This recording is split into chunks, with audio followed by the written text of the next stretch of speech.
will one day lead. Right now, in the middle of this global crisis, we have an unprecedented opportunity to put our faith into action, to show our community the love of Christ, and to lean into the mission that God has given us.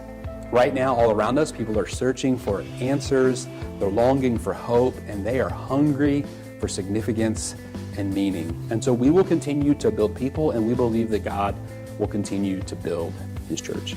And we don't believe for a minute that Jesus is waiting until the day when we can gather in our facility, but rather He is building His church today. His church that is scattered across our community, meeting in homes, together with family and friends and neighbors, watching this service together, worshiping together online, continuing week by week to love on one another and care for one another and serve one another. He is building that church today. We will not be that church when we get back together again. We are that church.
Hasn't been what we expected. But just like you, we're rolling with the punches here at Faith Church in Chandler. After months of offering only online worship, we're now holding in-person gatherings in our gym, where we can easily spread everyone out across 2 services and follow all safety guidelines, including the mask mandate.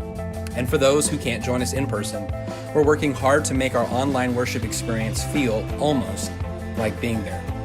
While the format and the venue and the look have all changed, our commitment to help people find hope and meaning has stayed the same. If you're searching for hope and meaning in the midst of all of this madness, I invite you to join us online or in person this upcoming Sunday at 9:30 or 11. Hey friend, I am so glad to see you jumping online to worship with us from wherever you are. And I hope that you will find this worship service incredibly helpful. What we're going to be focusing on today is, why are we so tired? What is it that is constantly making us feel exhausted? Not just physically, not just emotionally, but a spiritual soul tired. That's what we're going to tackle today in Mark chapter 2, and I hope that it's going to be a blessing to you. If you are joining us online and you were new to us, we would love for you to text us and send us the word online to 812-289-6800. That'll let us know that you're tuning in from wherever you're at, and also give us the opportunity to follow up with you. Now, if you have been joining us online for a while, maybe you've even come in person, or you've been with us for a little bit, but you want to take the next step, and you're not sure what the next step for you might be. Like to become more involved in a group, you want to serve. We would love for you to take the next step of Growth Track. Growth Track helps you figure out what we believe as a church, who we are, and also how you can be involved and what's going on here. And even for those of you that are at home, that are staying at home during the pandemic time, there are some ways that you can serve from home as well. And so if you'd like to take the next step to learn more about our church, to get involved, text the word GROW to 812-289-6800. And we're going to get started with our worship service, and we're going to start like we do each week with the scripture reading. This week is from a very familiar passage, Psalm 23. Psalm 23. The Lord is my shepherd, I shall not want. He maketh me to lie down in green pastures. He leadeth me beside the still waters. He restoreth my soul. He leadeth me in the paths of righteousness for his name's sake. Yea, though I walk through the valley of the shadow of death, I will fear no evil, for thou art with me. Thy rod and thy staff, they comfort me. Thou preparest a table before me in the presence of mine enemies. Thou anointest my head with oil. My cup runneth over. Surely goodness and mercy shall follow me all the days of my life, and I will dwell in the house of the Lord forever. Thank God that when the Lord is our shepherd, we do not want for anything. And it has blown me away through this pandemic how God has used you to provide for the church. This has been a crazy year, and everything has been upside down, but our financial status has remained solid because of your generous giving. And so thank you for that. Many of you have made the switch to giving online, and many of our new friends who are joining us online have also given. And so we're so thankful. So if you'd like to give, please go to faithinchandler.com/give. Or if you use the Venmo app, you can give to the @FaithFWB church account. And of course, we're always welcome checks that are sent in the mail, and you can send those to 303 North 5th Street here in Chandler. We'd also want you to have that address in case you're able to take the step of joining us in person if you are comfortable with that. Something that I've been praying for in this time is that God would send revival.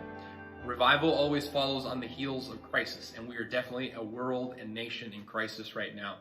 And so our prayer is that the Lord would send revival. And this song that Dawn and Hannah are going to lead you in is exactly that. It's a prayer. God, send revival. But first, give me your peace. And I hope that as crazy as this week has been, right now you can experience the Lord's peace. Peace like a river wash over me. Immerse me in waters deep as the sea. Hide me in love in your healing embrace. Oh, peace like a river wash over me as I worship your majesty. I worship your holy name, Jesus, my everything. All that I am is yours.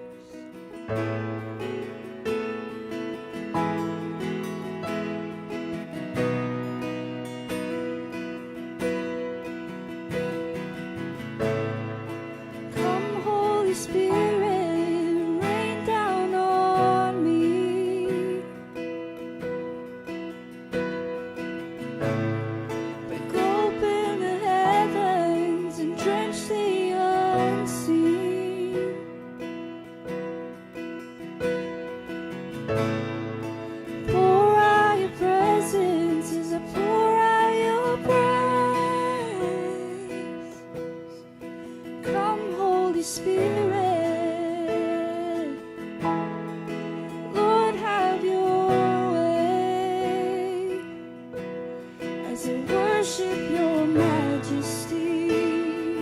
I worship your holy name, Jesus, my everything.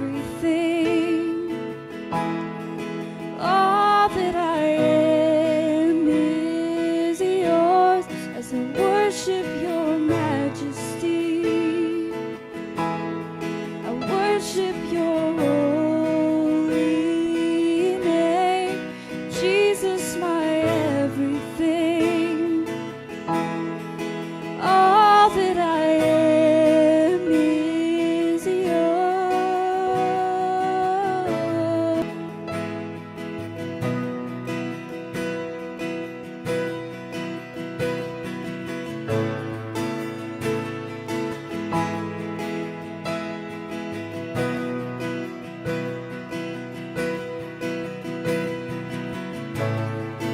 Open the heavens, fling wide the gates, flood every heart with mercy. Pour out your presence, inhabit our praise as we cry, holy, holy. Open the heavens, fling wide the gates, flood every heart with mercy. Pour out your presence, inhabit our praise as we cry, holy, holy. Whoa, whoa, as we cry, holy, holy. Whoa, whoa.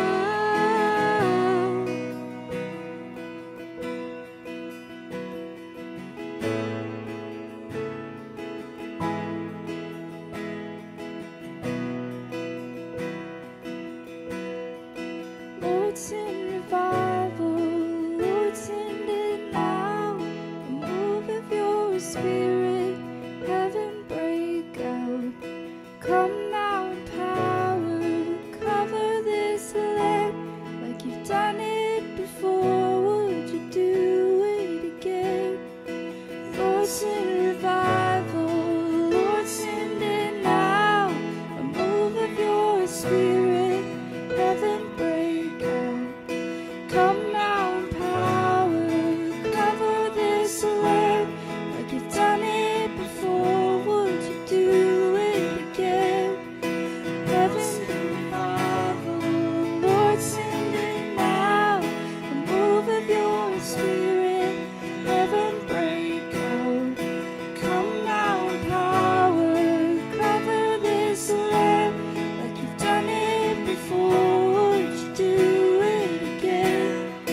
Heaven break out. Heaven break out.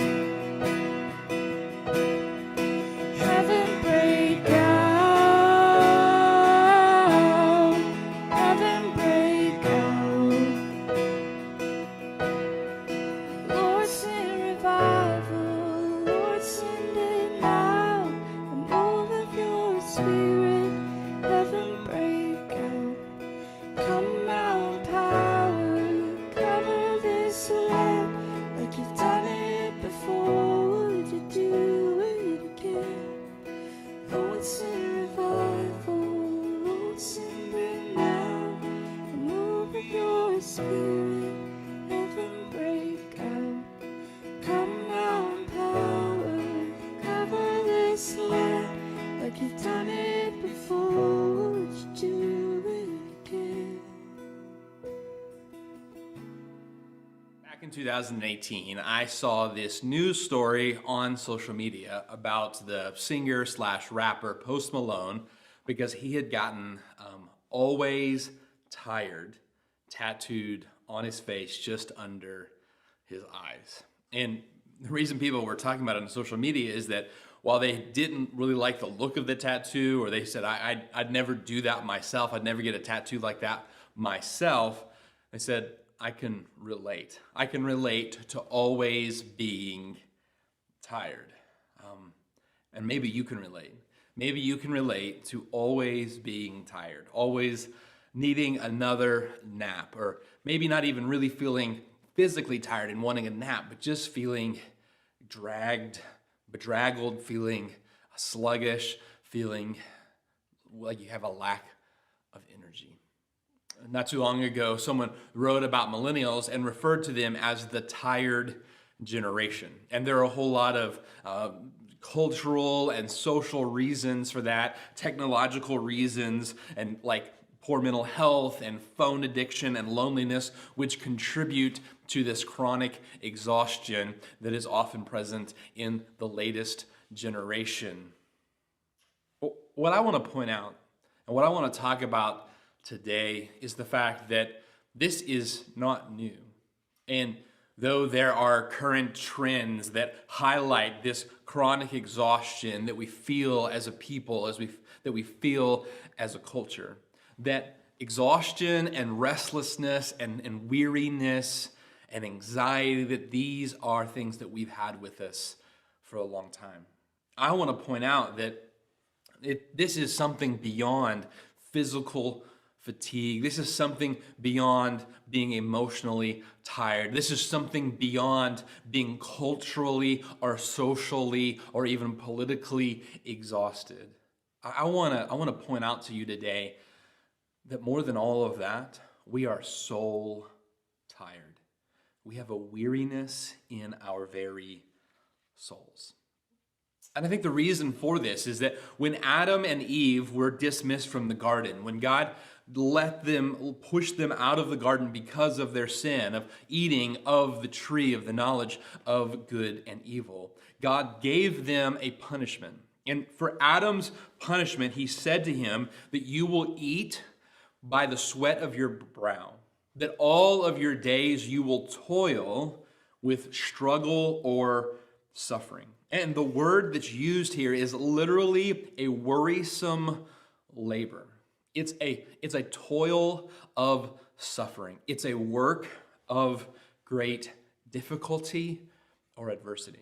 Now, we should be clear here that this is not saying that work is a curse, because before the curse, before Adam and Eve left the garden, before that, they had responsibilities in the Garden of Eden. There was work for them to do. They had responsibilities, things that they were to do in the Garden of Eden. And so it wasn't that work itself was the curse, but rather worrisome labor or suffering toil. And with this toil, with this suffering, with this curse that God gave to Adam and Eve, this punishment that they would experience, he also gave them a promise. There was a promise that came with the punishment. And this promise was that he was putting a plan into place that would make all things right, that would bring them back to paradise, that would bring them back to this place of reuniting with God. God gave them a punishment, but he also gave them a promised plan that one day a Savior would come and make all things right. And he asked them, while they were undergoing this toil and this worrisome labor, he asked them to trust him and trust in his plan.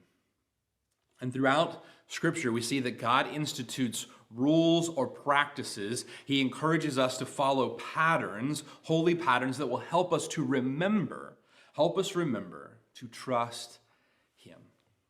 One of the practices that God instituted was Sabbath. And Sabbath literally means to stop or to cease. It means to cease action.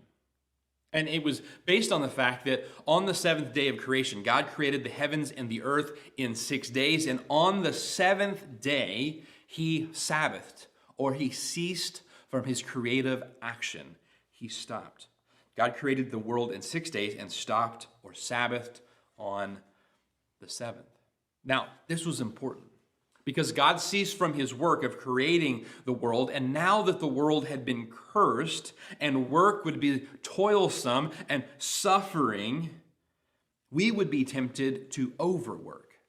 We would be tempted to work more in order to make it more like we wanted it to be. We would long for the garden, the utopia, the perfect place of peace and satisfaction and relationship with God. And so because we had lost that, because paradise had been lost, we would be tempted to work harder and to overachieve to make up the difference in our own strength and power. And this is foolish for two reasons. One, the difference is too great for us to make up with more hours or more days of work. Adam could not recreate the Garden of Eden simply by working harder. It wouldn't have mattered if Adam could have worked 24/7, 365, he wouldn't have been able to recreate the Garden of Eden. And we cannot recreate paradise by working harder either. Our modern world has demonstrated that even with all of the technological advances, even with all of the advances of science and modern medicine and machinery and equipment and telecommunications equipment for organizing all of these things, even with all of that at our disposal, even with more people than ever who have lived on the earth who are able to work on this thing, we cannot recreate utopia.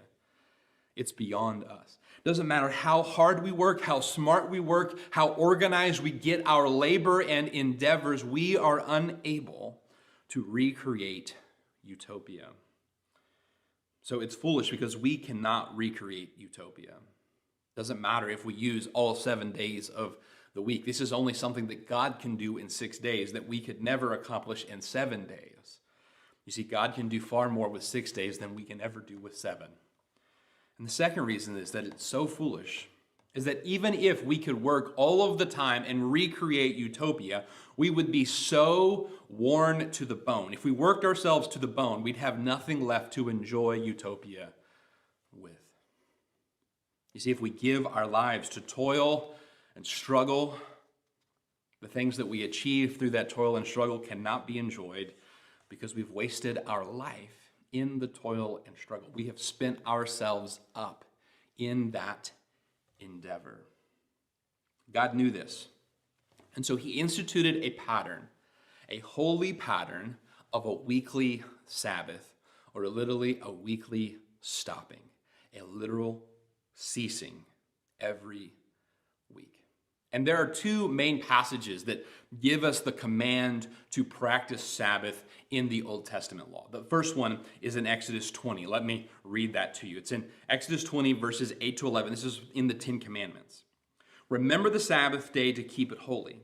6 days you shall labor and do all your work, but the seventh day is a Sabbath of the Lord your God. In it you shall not do any work. And then he goes on to list off everyone who might be in your household, who should not do any work on the Sabbath day. It includes all of your family, anyone who might be staying with you, any servants in your household. All of them should stop or cease from their labors on the seventh day. For in 6 days the Lord made the heavens and the earth and the sea and all that is in them, and rested on the seventh day. Therefore the Lord blessed the Sabbath day and made it holy. And so in the Ten Commandments, we're told to keep the Sabbath, to remember the work that God did. And to remember that he, Shabbat, he ceased or he stopped and rested.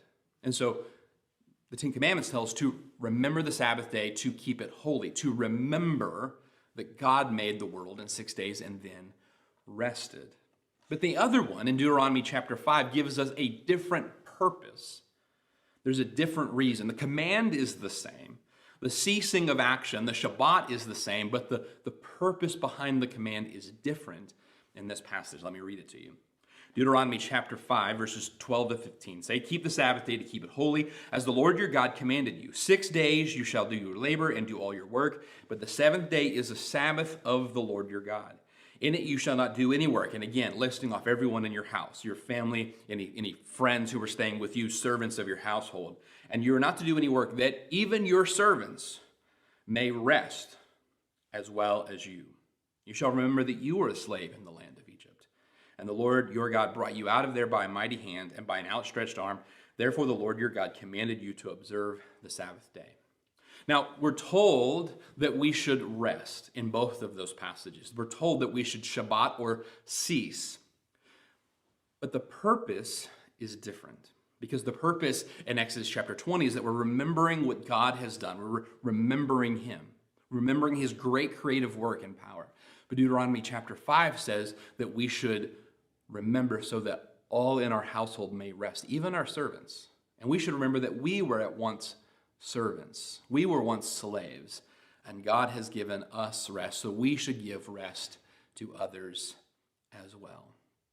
You see, the purpose of the Sabbath is both to remember God and to be refreshed. And the word in Deuteronomy chapter 5 for rest, the rest that all in your household, even your servants, may enjoy. The purpose there, or the word there, means to be refreshed. And so the Sabbath is for refreshing and for remembering. We are soul tired. We are tired and weary in our very souls because we have not taken time to remember and to be refreshed. We have failed to trust God and rest in God. Now, I know what you're thinking. You're probably thinking, hey, I haven't forgotten God. I remember the Lord. I am a believer. I would not forget God. You might be saying, listen, I take time off. I have had a great vacation this year. Every year we go to the Smokies. Every year we go to Destin. Every year we go wherever. Let me point to you that what happened in Jesus' day, the culture that he walked in, was very similar to ours. That Jesus walked among a group of people that would have told you definitely they believed, they remembered God, and then they kept the Sabbath like they were commanded. But they weren't refreshed, and they weren't really remembering God either. So look with me in Mark chapter 2. These are the verses that come right after the passage that we looked at last week in the message. Mark chapter 2, we'll begin reading in verse 23. Now it happened that when he went through the grain fields on the Sabbath, and as they went, his disciples began to pluck the heads of the grain. Now, really important to know here, God had actually set it up that when you were going through a neighbor's field, or you were traveling, you were a sojourner, you're on a trip, that it was permissible to pluck grain with your hands. In other words, so you're going along and here's a field of grain, or here's an apple tree, you can pluck one with your hands. What you are not allowed to do is pluck it with a scythe. You couldn't go and reap your neighbor's harvest, or take a basket and take all of your neighbor's trees. But to show mercy and grace to the sojourner, the person who's traveling through Israel, it was permissible to pluck grain just by your hand. And so the disciples aren't stealing here. This isn't an issue of theft. And the Pharisees don't take issue with them taking the grain. They take issue with them taking the grain on the Sabbath day. Verse 24. And the Pharisees said to him, look, why do they do what is not lawful on the Sabbath? And Jesus responds to them, have you never read what David did when he was in need and hungry, and those with him? How he went into the house of God in the days of Abiathar the priest, and he ate the showbread, which is not lawful to eat except for the priest, and also gave some to those who were with him. And he said to them, the Sabbath was made for man, and not man for the Sabbath.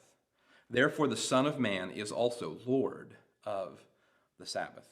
And then chapter 3 begins, and remember that the chapters are added later to kind of help us find where we're at so that we can read together. But in the very next verses, the very next lines, Mark tells us about Jesus going into the synagogue on the Sabbath, and there's a man there who has a withered hand. And Jesus heals the man, and the people become so upset that he has done this on the Sabbath that the Pharisees then go out and begin to plot to kill him. I want you to see just how seriously they took the Sabbath, that they didn't even feel it was appropriate to heal someone to alleviate their physical suffering on the Sabbath. And it offended them so greatly that they started planning to kill Jesus. You see, they had taken the Sabbath, this day of remembering the Lord and being refreshed in God. They had taken it and they had made it something completely different. They had overcomplicated it and overemphasized it to the point that even a person who was sick could not receive refreshing or healing, could not be healed on the Sabbath day. You see, they had made the Sabbath day no longer a day of refreshing, but rather a day of many burdens and guilt. And they had made the Sabbath day no longer a day of remembering God, but a day of remembering many, many rules. There were pages and pages and pages of rules that had been added to the Shabbat traditions, things that they were allowed to do and things that they weren't allowed to do. If you were a scribe, you couldn't carry a pen on Shabbat. If you were a musician, you couldn't carry your instrument on Shabbat. If you had something in one hand and you tossed it, you could only catch it in that hand. You could not catch it in the other hand. That would be breaking Shabbat. There were a number of rules about how many steps you could walk on Shabbat. And so there were all of these many chapters and verses of rules about keeping the Sabbath. And it became this thing where you had so many rules to remember, so much to try to keep track of. Probably a good comparison or illustration for us today would be our tax law. It's incredibly complicated, so complicated that many people hire someone to do their taxes because they're afraid that they'll break one of these laws and get into a lot of trouble. And as stressful as it might be to do your taxes and pay your taxes each year when it comes tax time, it was that stressful for the people to keep the Sabbath. And it's for that reason, and it's no surprise that when Jesus saw the people, Matthew chapter 9, verse 36 tells us that when he saw them, he saw tired masses. This is what it says. When he saw the multitudes, he was moved with compassion on them because they fainted and were scattered abroad as sheep having no shepherd. They fainted and they were scattered abroad. Now the word for faint means they were worn out or exhausted. It was someone fainting just out of absolute exhaustion. And it's like someone being beaten down, just so beaten down. And the word scattered means that they were thrown down. They were thrown out. And so if they hadn't passed out on their own, if they hadn't fainted on their own accord because of the great weight put upon them, they had been tossed down like people without a shepherd. And Jesus sees that the shepherds that they have, that the spiritual leaders that they have put so many rules and laws on them, have emphasized the rules and the laws of Sabbath and all of the other things about the temple and about worshiping God, because God had put so much on them that they were exhausted. They were soul tired. You see, they weren't making decisions based on what was good for the people, but rather what was best for the rules that they had made up, by the way. You see, there's a key difference. Jesus says to them in this passage, he says, man was not made to keep the Sabbath. Rather, Sabbath was made for man. This wasn't about the Sabbath. It was about remembering God and refreshing man. But you've made it about the wrong thing. You've gotten the cart before the horse. You have missed the whole purpose of this thing, and because of that, it has become bothersome and toilsome. It's become hard when it really should be a blessing. I recently listened to an interview with one of the chief technology officers at YouTube, and they noticed they made a key change several years ago. They noticed that there were videos that got a lot of clicks. And so the videos that got lots of clicks or lots of plays or starts of plays, they ranked higher in their search results. And so if you went to YouTube and you searched how to change out the alternator in your car, you would get a lot of results that had gotten lots of clicks. But they recognized that just because something made the promise that had the title of how to change the alternator in your car, it may not be very helpful. And so instead of watching how many clicks a video got and determining where it should fall in search, they started watching how many hours or how much time of the video was watched. And so the more a video was watched, the more helpful or truly entertaining it must be. Because if you clicked on something and it wasn't helpful, you wouldn't keep watching it. You'd stop and you'd go look for something else. And so when they changed that key metric, it made the results on YouTube, it made their platform that much better. What happened to the Pharisees is they stopped looking at what was good for the people and they focused solely on what was good for the law. And because they were focused on the wrong things, the people ended up being tired, scattered abroad, exhausted. And right now in our culture, people are exhausted. They are soul tired because we have focused on the wrong things. We have focused on the wrong stuff. We focused on things that don't refresh us. They make us more tired. They don't give life. They bring exhaustion. Some of you, you're incredibly tired because you are focused on the wrong things. You're focused on things that if you have them, maybe then you'll be happy. If you can get that item, if you can get that house, if you can go on that trip, and you're working towards this thing that's out there that hopefully you can achieve. Some of you go on vacations hoping that it's going to refresh you, and you come back from vacation more tired than when you went on vacation. You go on vacations it takes you a month to get caught back up on your sleep or on your rest. You go on vacations that take you a year of overtime to pay off, and that isn't refreshing at all. It's actually leading to greater exhaustion. Now, I'm all for vacations and I'm all for taking time off, but if we're looking at it in the wrong way, if we get the purpose wrong, we'll only be more tired. It'll only bring more exhaustion. It will not give life. You see, when we focus on those things of greed and materialism and experiences, when we try to recreate utopia, when we try to recreate the perfect Garden of Eden experience in our own strength, in our own steam, those finish lines that we are running after constantly get farther and farther away. They keep moving. And what a pattern of stopping or ceasing every week does is it forces us to trust in God to give us rest and to experience refreshing. A pattern of stopping every week forces us to take it out of our hands and place it in God's hands. To recognize that, God, I can't recreate that garden perfection utopia experience. I can't recreate the thing that I am longing after. God, it's in your hands, and so I'm gonna step back and place it in your hands. John Mark Comer has said that practicing Sabbath allows our souls to catch up with our body.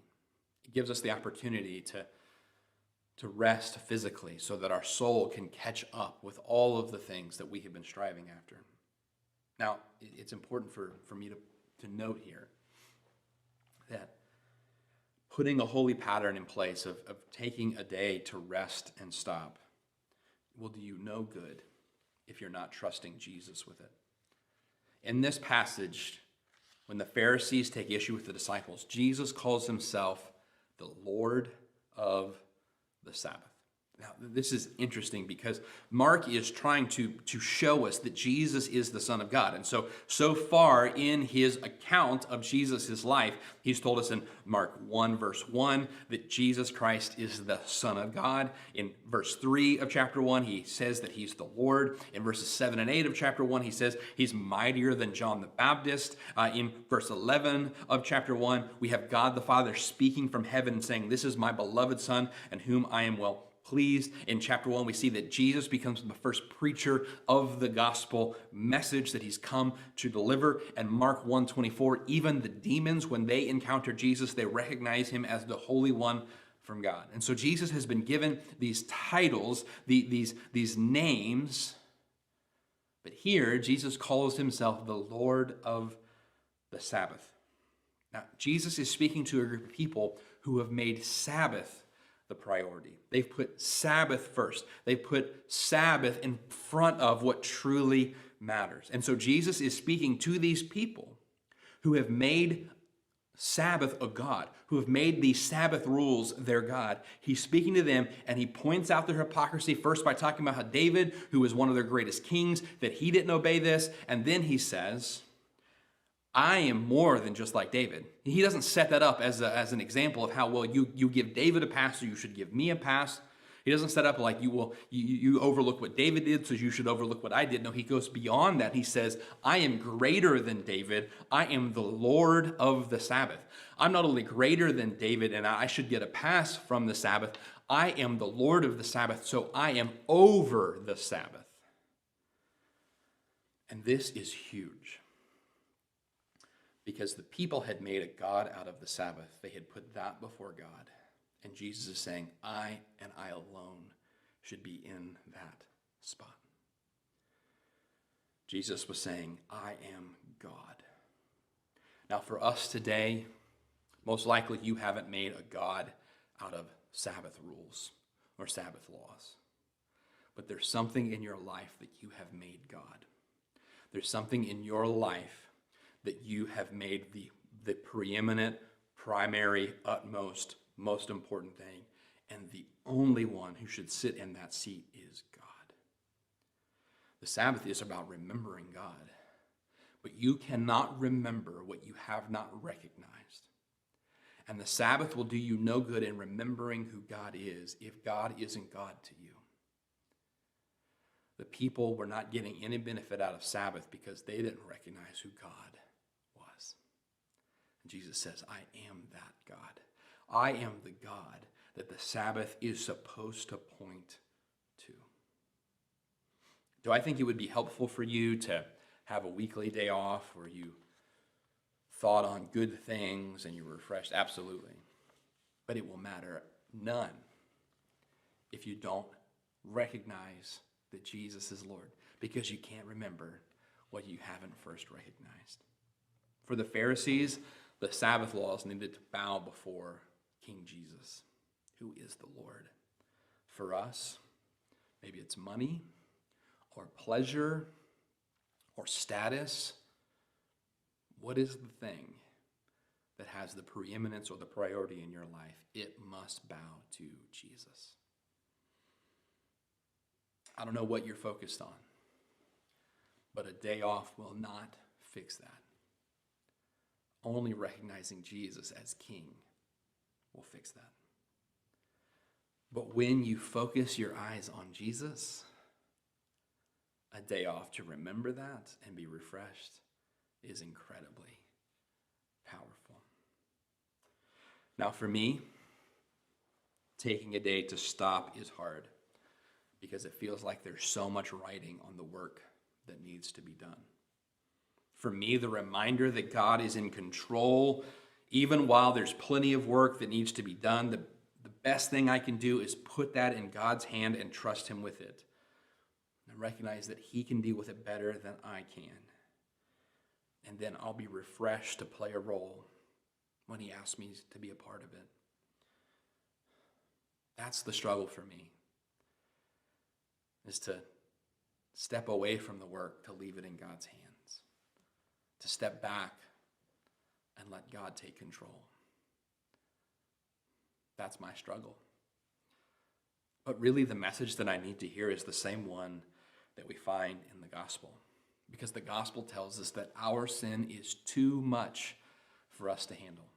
That all of our efforts and all of our righteousness and all of our good deeds are nothing in comparison with the sins that we have committed, and that we can work 24/7, 365 for our entire lives and for all of eternity and not undo our sin. But Jesus comes to us and offers to take our sin. In Matthew 11:28, Jesus said, "Come unto me, all of you who are weary, all of you who are tired, all of you that are laboring under a heavy burden, come to me and I will give you rest."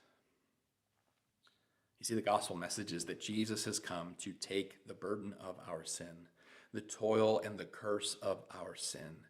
He has come to take it and to give us His righteousness. He has come to take our brokenness and give us His wholeness. He's come to take our weary efforts, our short, falling efforts. He's come to take them and give us the completion of the work that He accomplished for us on the cross. And what is the story of the cross? It's the story of Jesus on the final day, on the 6th day of the week, dying on the cross and then being buried in a tomb, and spending the 7th day, His body at rest.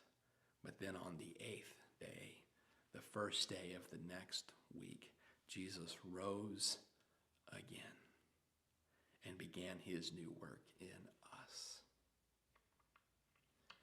The reason we are so tired is because we are focusing on things that do not give life. But Jesus is the one who came to give us life. It's for this reason that the early church father Augustine said, "Our souls are restless until they find rest in Thee." and a holy pattern of Sabbath should simply remind us that He is the one in whom we find our rest. Father, I pray that you will work in the hearts of each person who watches this, that they will see that only when we focus on you, only when we trust in you, can we find our rest, that we will remain restless, that we will remain exhausted until we put our hope and trust in you.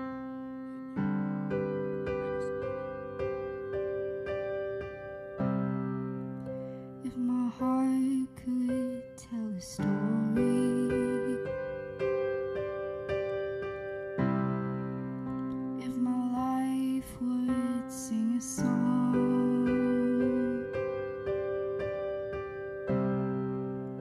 if I have a testimony,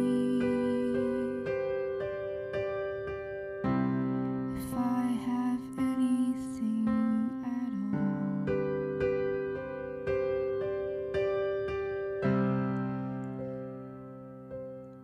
no one ever cared for me like Jesus. His faithful hand has held me all this way. And when I'm old and gray and all my days are numbered on the earth, let it be known in you alone my joy was found.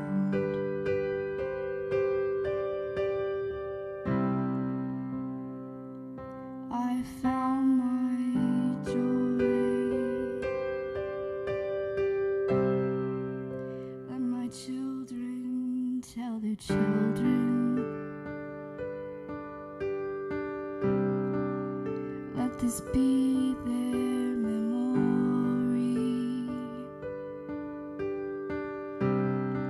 that all my treasure was in heaven, and you were everything to me.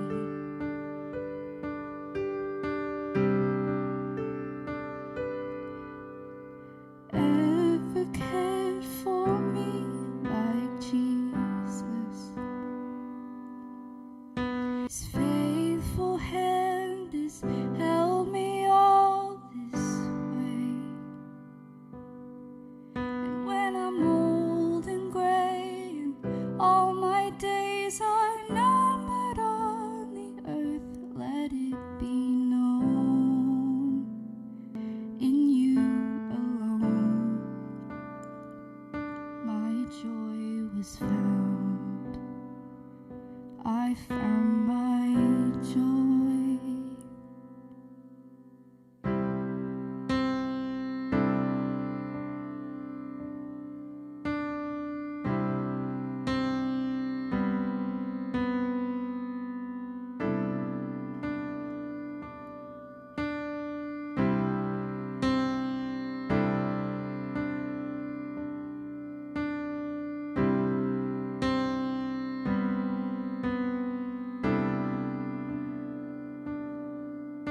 I'm still in love.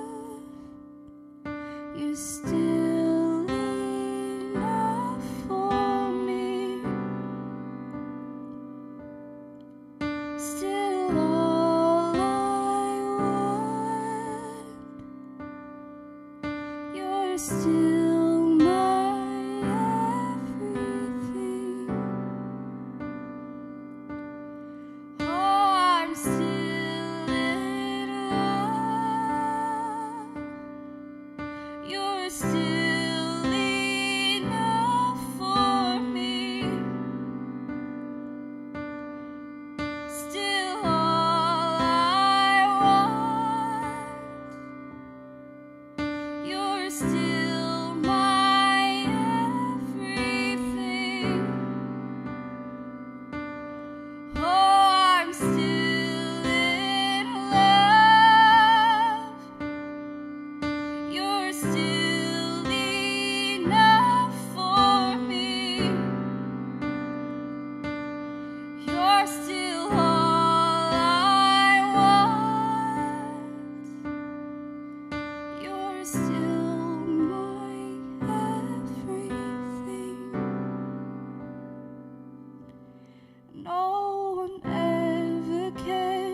for me.